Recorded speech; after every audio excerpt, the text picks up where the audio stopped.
your Ducks, they've been eliminated. They have. No longer a blue blood. Blue blood for a week. Now it's gone. Texas A&M brought out the big dogs in the 5th and 7th innings. I mean, not really. They didn't really bring anything out. They didn't really do anything. They had one swing. That was it. Well, they didn't really do. We just handed it to them. You can't call walk after walk after walk a big dog. They brought out their good eyes, I guess. They brought out the good eyes and the offense. And I told you on Sprague and Line, bet the over of the run totals for that series. Texas A&M scores a lot of runs. They do. I thought Oregon's pitching was going to be a little better, but yeah. You think? That bullpen. Did we have a bad bullpen all year? Are we that bad? Did we suck? Did we not have anybody else that can pitch? What the hell was that? I do wonder if there's a record for walks in a row with the bases loaded. Dude, that was embarrassing. Oregon had to have broken that last night. 5 in a row with the bases jacked. I mean, Oregon State was tied 2-2 with no hits. So, I mean, they also were generating walk power there. Shut the program down after that, okay? Just send it back. Send it back, and it's over. The dream's gone. What? Dude, somebody needs to answer this to me. Back-to-back super regionals were shut it down. Shut it down. Okay. That was the worst inning of baseball I've ever watched in my entire life. I just was like, I'm done. I'm turning the television off. I can't do this anymore. I was screaming. I was honestly cheering and applauding the grand slam when they hit it. Because I, at that point, just said, I don't care if they hit a grand slam. Wow. Throw it over the middle of the plate. Yeah. Like, how you can't just keep walking, guys. I don't know how anybody watches college baseball and stays sane. The amount of walks and horrible pitching that exists in this sport is unwatchable. The strike zones are pretty egregious. They just couldn't throw a strike over. And then, okay, look, we all do the if you were a manager and Monday morning quarterback thing. And my vast experience of managing MLB The Show franchises to World Series championships. Be careful, Waz is doing a good job down there. Okay, season's on the line. This isn't game 32 of the regular season. No. Okay, if you lose tonight, it's over. The season is over. You're up by 4 runs to start the 7th inning. This Moore dude has already pitched 2 innings for you. Mm-hmm. Okay, he looked really good in the 5th and 6th inning. He was fine. Threw 30-something, 40-something pitches, whatever it was. Can I have somebody playing catch in the bullpen to start the 7th inning? Just, hey, why don't you just play catch? Just loosen up. Just in case. We think Moore's going to be fine, but just in case. He not only allowed the entire lead to basically evaporate before warming somebody up, they just left him in. They let him keep going. Yeah. Am I missing something here? Do they have no other arms? Did half their bullpen die before the game of dysentery on the Oregon Trail?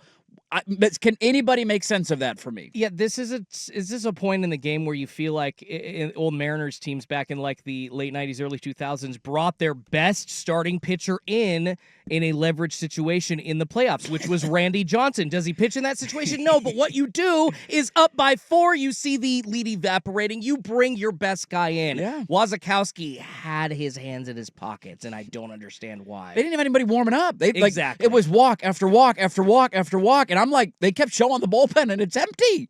There wasn't even somebody pitching. Well, finally, after the 5th walk, he's like, well, I guess I don't think Moore has it tonight. No way!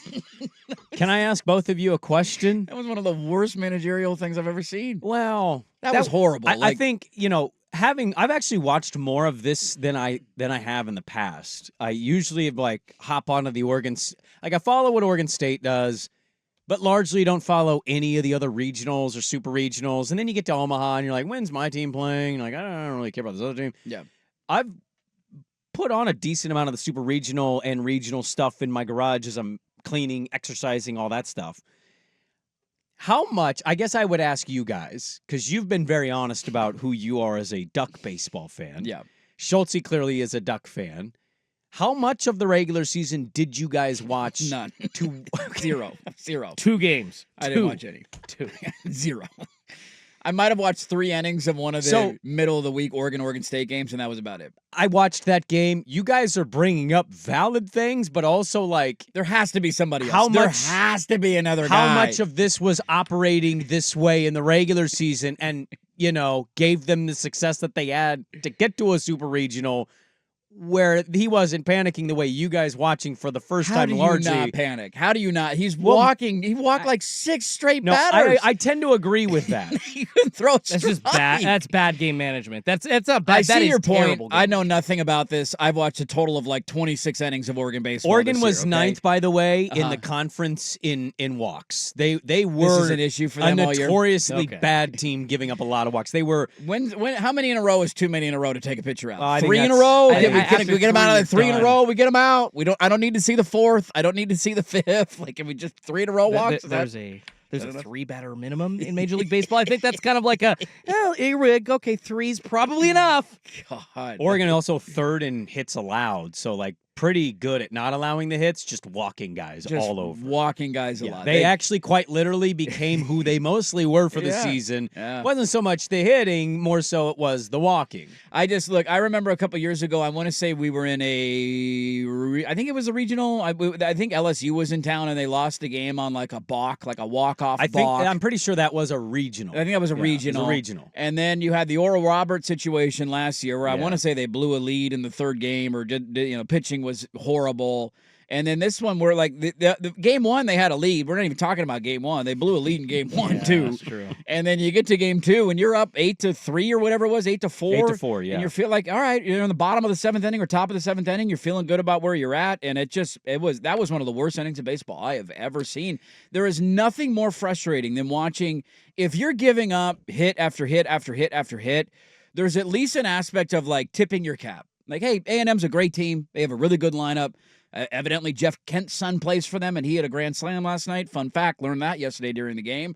You tip your cap. You just got beat. It's going to happen from time to time.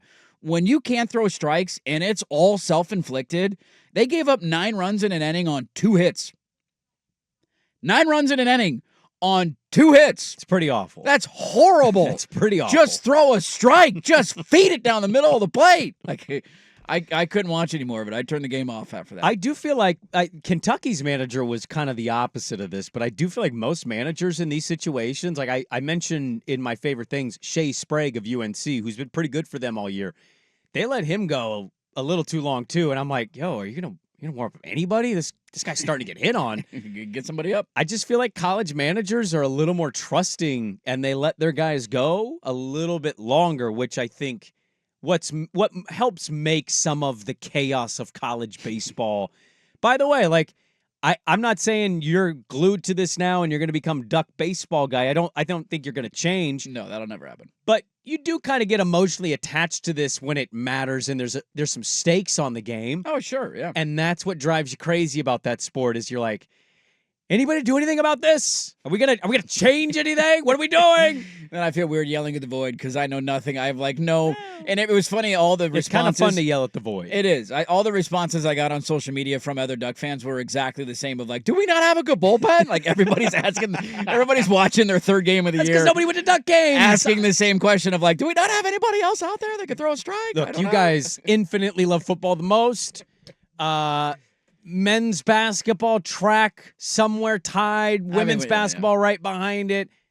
And then, like, there might be 3 other things, and then it's baseball. I saw screenshots. You guys don't go to these games. No, we don't care. Hey, It's we don't okay. What I do know is Sider threw like 130 pitch complete game shutout. 4 hits the other day? What wouldn't he be good for an out or two? Like I do start to second guess even things Well, that I don't know at this point. What I would add though is as much as you guys are Monday morning quarterbacking this thing of a manager who's Damn right. bringing your program into back-to-back super regionals. I just want somebody warming up in the bullpen. And even if you leave him in, just give me a guy warming up in the bullpen as he's walking 5 straight batters. This is how you build the care. This is how you build enthusiasm is when your team starts like getting right to the ceiling. You can't quite poke through.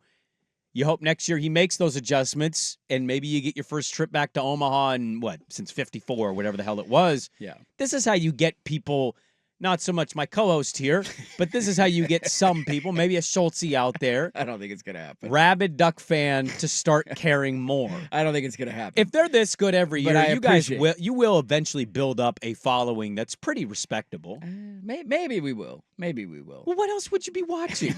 I don't know. I mean, they're pretty good. They've been to multiple regionals and stuff. That's what I'm saying. They're a good program. They are a good program. They were in the same spot last year, a game away. They hosted a super regional Yes. last year and lost to Oral Roberts. It sucks and to lose an Oral Roberts. How many people showed up to their games this year? I think I got to be about 10 years older. I think before- next year's going to be the same. 10 more years? No, before I start really watching Ducks baseball. You got to be an old white guy, huh? Yep. Wake me up when the regionals. When do the regionals start next year? What's the calendar look like? Huh? What regional are we going to? I'll start Wake watching me it. up when the regionals start. I'll Oh, watch if that for those doesn't 3 sum it weeks. all up.